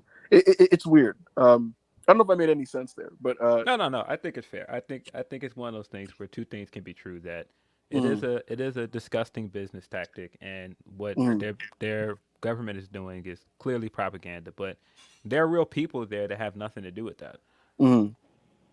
Yeah, it's just tough. Israel, do you have anything to say about Yassine's comments about stereotypes with Muslims and representations of Muslims in wrestling? Well, this is beyond a WWE thing or an AEW thing, but I'm going to use both of them as an example because they're both the two biggest United States wrestling companies. This is seriously just an American issue of just the lack of understanding of Muslims, period. Stokely, who is a friend of the brand. We love him to death, right? We love Stokely. He cut this one promo that is one of my favorite AEW promos, right? And everyone was complaining because it was long. I loved it. Where he was proudly representing Islam and being a Muslim and suggesting that Dudley Moriarty is gonna convert or some shit like that. And I'm this is nice. This is good because it's okay, number one, this is a Black man that's a Muslim. This is people kind of you kind of remove the stereotype oh, Muslims are all Arabs, because there's Muslims, because even if you look at it there's a lot of Mexicans nowadays becoming Muslim. There's a lot of people that are in different countries where Islam is not popular, and they're more and more different people are becoming Muslim, right? And so it's good to kind of have the representation of all different races and ethnicities getting to represent Islam if that's their religion. So the fact that they kind of scrapped that, it kind of bothered me because it's they could have really went somewhere with that, because they wouldn't have done that. Stokely wouldn't have been able to do that if he was Malcolm Bivens in NXT or WWE. They would have censored that completely. He wouldn't have been able to get that shit off at all, because anything to do with Islam and kind of empowerment, it's no, this is a negative thing. It comes off aggressive, or it comes off however you want to perceive it. But right. so worried about the fan base feeling about it, people not understanding or like associating Islam with like violence and aggression and shit. Like, so that was one thing. Like, even in AEW, they don't. As far as my last check, there aren't even any like Muslim wrestlers on the roster. Correct me if I'm wrong. And in WWE, there's like just what? No, I was just gonna say I'm not fully sure. So yeah, I'm not sure. Because I do my check. Because I support other Muslims, so like I go and I check and I look. So like besides Stokely, I don't think that there's anyone else. And then in WWE, there's like a small handful. There's Sammy Mustafa. I don't know if Mansoor is Muslim, but I don't know if Ali is Muslim either. But like you just have like a small handful, and they can't proudly represent. And you don't have to like fuck around and like take your flag with you and wave it everywhere and do the patriotic shit. But the fact that you can't even like express that that's who you are, when that's when everyone who knows Muslim people, like, that's an important part of our identity and who we are. So the fact that they can't even like mention being Muslim without it having negative connotations, I feel like is its own conversation as well. Yeah, and I think these things, again, it's the result of the writers. It's the result of also like out of touch, ignorant people in positions of power in professional wrestling. Yeah.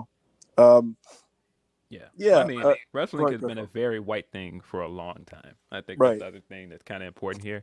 And so they don't really understand how to market outside of the white fan base. A lot of people, like, we're just now getting to a point where it's better for black representation. Like, because that was bad for a long time. Because they just didn't know how to market to black wrestling fans. And that's changed a lot within like the last 10 years. I think it's still a ways to go with other races and other ways of life.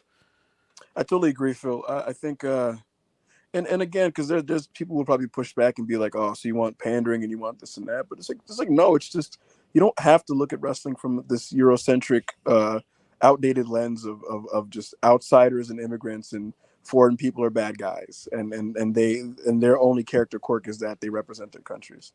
Yuzura Hart sends a $5 super chat. I think it's important for us to continue remembering that it wasn't directly Vince. It's an issue deeper than one man. Oh, absolutely. Yuzura, the thing is, this was from a writer. Like, and it's like this. What I said at the beginning of it was Vince has a very simple way of looking at wrestling, and he has very simple character constructs.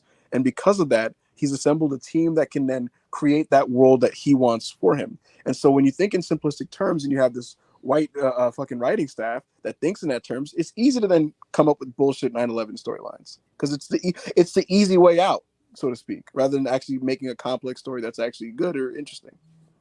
Bruh, $2. They used Mansoor for that one win in Saudi. Don't even get me started on that. Yeah. Thank you for the super chat. Mansoor is the Undertaker in Saudi, bro. He's the Saudi taker. Chi-Town Spurs, $10. It's wild that we're still seeing this in the 2020s. Saray, the former Saray in NXT, also talked about being forced to do the schoolgirl gimmick this week. As a Jew, Heyman's character never sat right with me. I didn't see Saray talked about that. Yeah, I need to look into that. But that gimmick was pretty. That gimmick was pretty silly. But it was dumb. Yeah, man. Let's just move. Also, I want to say. I want to say that a lot of times people will see certain like POC groups together and say like, oh, why are they together? Like, this isn't whatever the 90s or 2000s, like they should do their own thing. And why are Mexican wrestlers getting together? Why black wrestlers are getting together?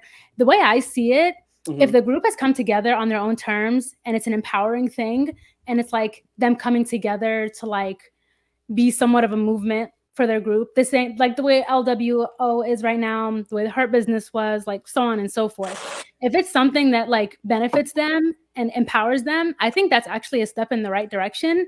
Like if they were to hypothetically put together like Mansoor and Ali and Aliyah, like if it was an empowering thing and it's just about like, hey, like we don't get any screen time, we don't get put on at all, like, let's do some kind of a movement, like that would eat.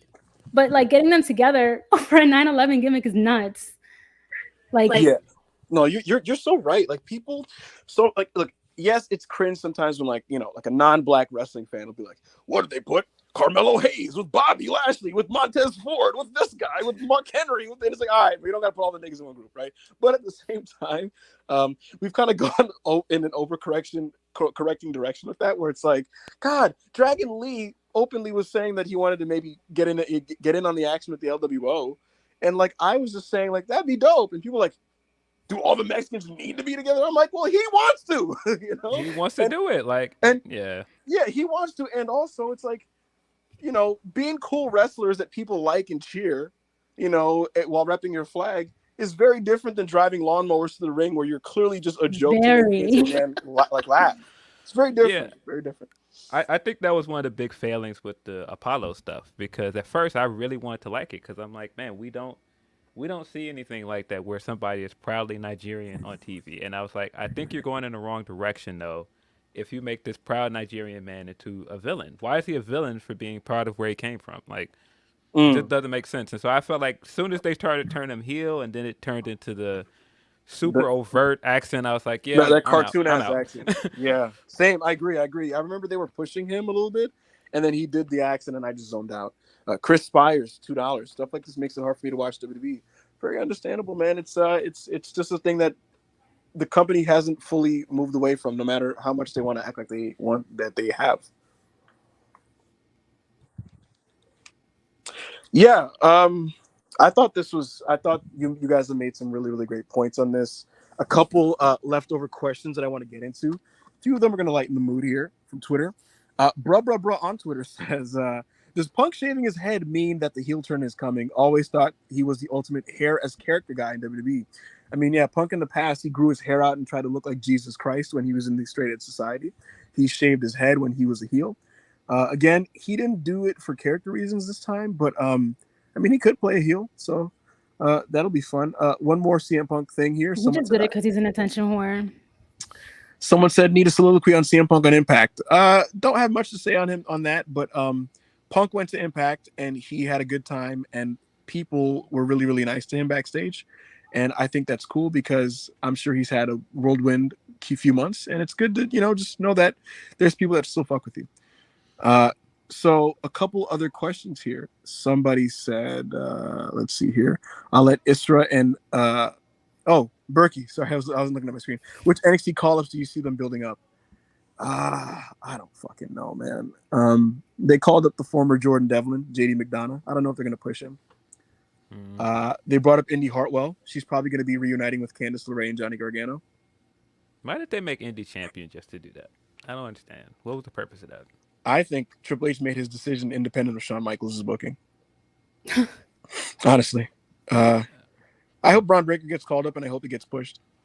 So I'll say that. I mean, I was only interested in well, there's a few people in NXT I really enjoy, but like Tiffany Stratton for one. But I heard her say something like she wants to develop herself more, which I completely respect. I wanted Roxanne, and I still do. But I feel like there's certain things that she could also kind of develop on, that she could work on a little bit more. Love her though. And what's his name? Nathan Rollins. Nathan Fraser, yeah. Who recently found God. Congratulations to him. Shout out to Nathan Fraser. Got what, baptized? I guess. I love that for him. Yeah, I love that for him. Yeah, I am skeptical about them bringing the tag champs up too, but I think that Alba Fire is a lot better than people think, and I think having her on SmackDown would be a good thing. I think Alba versus Rhea could be really good. I hope so, man. I hope that the incoming women really make a name for themselves. I'm open to being impressed by these people. So sure.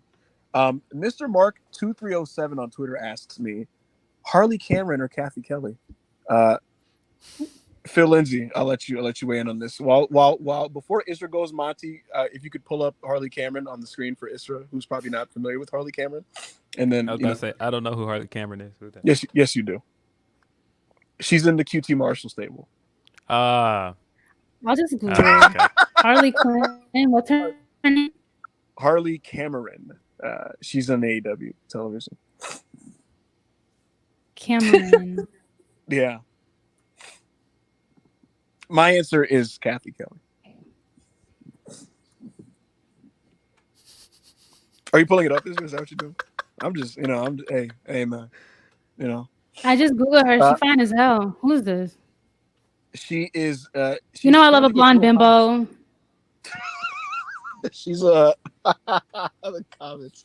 She's on Okay, AEW TV. that's none of my business, but okay. What happened? I Berkey ain't said on my TV. asking two black She's men cute this though. question is I don't know what sabotage. you want me to say. Like I just googled her and I see what she looked like. I don't know. Israel is a milk merchant for the record, but that's neither here nor there. Dude man said a 4-hour. What do you mean by that? I have nothing. You love Seth, you know what I mean? Seth is a white man of color. He's spicy white. You know? Seth is Armenian. Oh my god! The other day I was watching his Armenian, 365 documentary, and I was like, slightly, and I was like looking at him, and like my brain was like completely somewhere else, and I'm just staring at him, and I'm like, yo, this man put like a turban on, like. It's believable. Oh like I would totally believe that he's from like West Asian countries, Southeast. Like I feel like he just don't give me white dude. First time I seen him, I thought he was some type of Middle Eastern. He I do straight white dude. When he was No. Seth is very whitewashed Iowa boy. He's been whitewashed to the point, and like then he's talking that voice. But you gotta really just tune all that out and just like look at him. Yeah, he gives very white, like especially when he does like his excited, like hyped voice that is like for a lot of white men, it's like it almost sounds like they're trying to sound black. Like just think about Seth saying motherfucker and how he says it. No, he's white. Yeah, but he's Armenian though. Bro, he's Armenian. As Monty wrote in the comments, Tyler Black. No. Like, come on. So comments. Chi-Town Spurs asking. Phil is so done. Yeah. Has the Elite BCC surpassed the Bloodline as the best story in wrestling at the moment? Sure, man. Look, the Elite BCC thing, it's going to give us so many cool different matchup combinations. This week, Kenny Omega's fighting John Moxley in a steel cage. And the Bloodline thing is spinning its wheels because we didn't get the thing that we should have gotten at Mania. And I'm not going to care again until the summer. And Roman's not even there. So, yeah, sure. Elite BCC is the hottest thing in wrestling probably at the moment. So, I don't know. What do you think, Phil? Yeah, I mean, at the very least, it's the hottest thing in AEW right now. Right. I still enjoy the not the Bloodline stuff, but the Pillar stuff. I do think the Pillar stuff hit a big obstacle last week with that opening promo, but I'm still enjoying it. Mm-hmm. Sure. Someone asked me. Sure. My man Frog Prince said, "What are your main issues with women's wrestling besides the inherent misogyny as a wrestling fan?" Easy question. The storylines are just not. They're not. There's no depth to the storylines across the board in American women's wrestling, and they're just so uncreative. And there's little thought behind the angles and the plots of these stories, and it doesn't do a service to the talents involved. So that's the easy answer for me. Yeah, I think that's a big issue here. Like, I mean, especially like, I just think like they've missed the boat to like really build like real like lasting feuds with a lot of women, and give the women like meaningful storylines. Like even outside the title picture, like it doesn't feel like it's there. And I feel like that's with both main American companies. That's a big issue. Impact does a little bit of a better job with it, but the problem is people don't watch Impact like they watch those two companies. Right. Absolutely. Isra, are you there? Are you able to weigh in on this? I was vaping. Yeah, that's fine. Frog Prince said, "What are your main issues with women's wrestling besides the inherent misogyny?" What would you say? I said it's that the story. Yo, when I saw that tweet, I thought he was calling you a misogynist. Yeah, that wouldn't be correct. So I think you should also address your misogyny, but that could come at a later date. My misogyny, it's non-existent. So I just feel like the women. Mm-hmm. Mm-hmm. That's it. Okay, so in terms of let me reference our conversation with Melina, right? Yeah. She said at one point, y'all watch that interview if you haven't. She said at one point that she actually appreciated that it wasn't a women's title on SmackDown because it made the girls have to put together like really compelling stories and get everyone invested without a title. Now in women's wrestling, thankfully we have more than enough titles to go around and so many opportunities for the women, and it seems like when it comes to maybe like the booking or the story writing or whatever the fuck, that they're just not using the women to their fullest potential, like on screen, because a lot of these women are just amazing wrestlers, like period, like when you like from bell to bell. And it's just a shame that like it's kind of overshadowed by the fact that they're given like nothing. Yeah, it's like what I've been saying. Someone else. There's been two comments basically asking me about what's going to happen with this Outcasts versus Babyface's storyline in AEW, and I've been very disappointed in the storyline in terms of what we do on screen. I know last week they did the whole Britt Baker gets attacked by the Jericho Appreciation. Sorry, no. She got attacked by the Outcasts, but they were aligned with the Jericho Appreciation Society. Someone said, "Do you think the Outcast feud will get blood and guts, Anarchy in the Arena, or neither?" I think it'll be a War Games match, and I think the match will be fun, But I just want to I want to care about this on like an emotional and personal level, and I'm not going to do that if the angles are just people running out and chasing each other off and stuff. It's really, really disappointing. Someone else said, it kind of feels like the burden is on the women to make the stories compelling. And you literally see that in the way that the women are like carrying these storylines, where like they're just like doing everything that they can, but it's like, send them some fucking help. Like, yeah. Okay, look at this, Phil. With the Sammy KO, Jey Uso melodrama weekly stuff that they do, right? It's like a male soap opera that's playing out week to week, and people got so into it. People get so into the Hangman Page, Kenny Omega, Elite Lore shit, right? Because it's the same thing. It's like a male soap opera. Why don't you just write something like that with the women? Charlie in our comments earlier, our very own Charlie, we love Charlie. She said that there's a lot there with Hayter and Britt, and it's like you could exploit that. There was a couple weeks where they were trying to recruit Ruby Soho, but there was like teased tension because of unresolved issues with her and Britt Baker, and like there were some good segments there, but like we just kind of like left that alone to have Ruby turn heel. And storyline sucks. Let me tell you something. The whole sports entertainment spoofing that AEW does, they better dead that shit. Like, wrap that shit up. Like, by the time you're done with this Outcast shit, don't do it again. We get it. Like, oh, we're gonna be the death of sports entertainment. No one gives a fuck. Like, this is just like some peak dick writing. I'm sorry, it don't make no sense. It don't make anybody look better. It just kind of seems like they're just like fixating on WWE shit, and it's like, who cares about WWE? Y'all have your own identity. Build your own identity. Like, I don't like that shit. It kills me because like, oh, they do it like throughout the show too. Like, it'll be like multiple like, death of sports entertainment shit, and it's like, okay. Well, the problem is AEW had its own identity, and when Jericho did the Jericho Appreciation Society thing, it stuck out because it's like, wow, this is WWE shit on Dynamite, and now Dynamite like has a lot of similarities to Raw. I mean, the Pillar stuff, the way the Pillars feud is playing out is very Raw like. MJF is playing surrogate general manager on TV and all that type of stuff. So it's just like we're supposed to look at this act as like the WWE representative, but there's a lot of WWE like aspects of the show. But that's another conversation for another day. They're in the chat saying, "Oh, but what about Daniel Garcia? What about him? He's a WWE mark." No. Of course, he's like eating this shit up because he's a WWE mark. Like, Garcia is great, but I don't know what that has to do with what we're saying.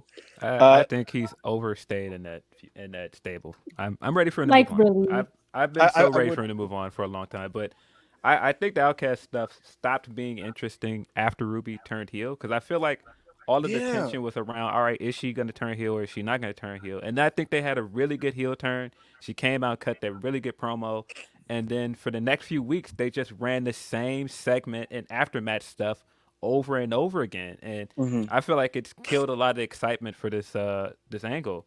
At least the angle last week, and I mean, it doesn't really bode well that the first time that felt interesting was when you linked it with male wrestlers. But I feel like at least the visual of them coming from under the ring and that stuff was good.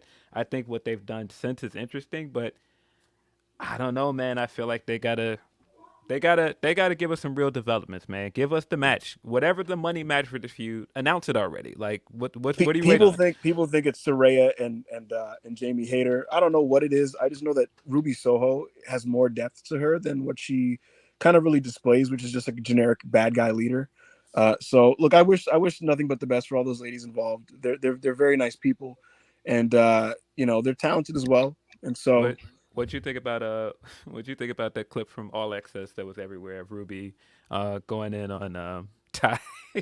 I laughed my ass off. So have you seen this? I didn't watch it. I just I saw it on my timeline, but I just scrolled past it. What did she say to her? Monty, can you please pull this clip up on Twitter? You haven't seen this clip? Oh, it's great. Wait a minute. What? No, that promo was good. I hate people that are like the Ruby promo was not good. That promo was good, man. I'm not jacking it. Yeah. We're gonna wind down here. Let me see what question I want to answer here. Okay, let's do this one. Okay, so Chris O'Bread is threatening me at the moment. He said he wants me to answer his question, or that we need to answer his question. What's his question? He said, "Who's the best wrestler in the world currently, and why is it Kenny Omega?"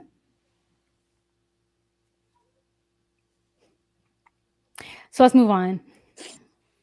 So yeah, nah, I'm playing. Kenny Omega's great. He's great. His match with John Moxley in a steel cage is going to be so good. I'm so excited for that. They're going to bleed and fight and punch and chop, and I'm going to be really into that. So, Chris, I'm happy for you because your boy is getting all these singles matches and Dynamite. Dynamites are better when Kenny Omega wrestles. So, shout out to that. I've been really enjoying watching him become a TV wrestler. I feel like for a long time, people were like, Kenny is like the guy that was going to be like the fixture of AEW. And like, I feel like this year is the first time we've seen like how much he's grown on television for like the last 3 years.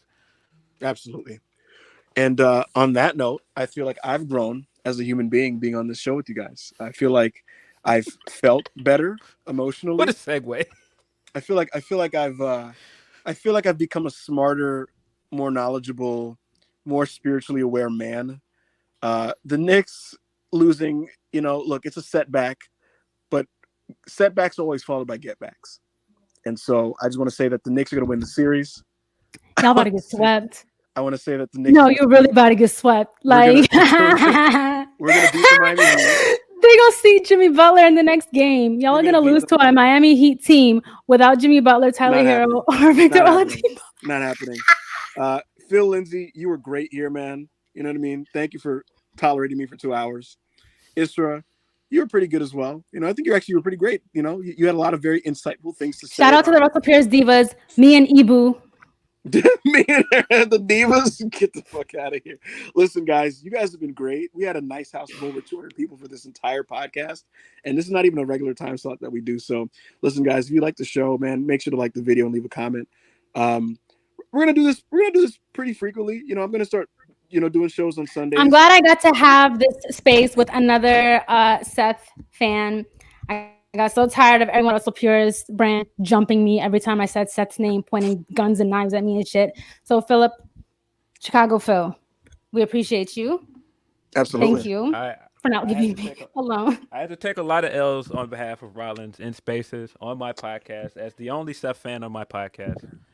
And it was same cool to see the culmination of this last week and him getting that "You Deserve It" chant with the new belt in Chicago. I was like, it's a pretty good feeling, man. Absolutely. I'm happy for you guys. I'm happy with how the show turned out. I'm happy with the comments. I'm happy with the super chats. I'm just very happy right now. And so I want to thank. You deserve to be happy. I want to thank. After what the Knicks did to you, you deserve to suffer. I will take away my thank you. I want to thank Phil Lindsay. I want to thank Russell Pierce and the Russell Pierce Galaxy and Isra. This has been a Sunday conversation, a Sunday group therapy session with Backup Hangman. And I will catch you guys next time.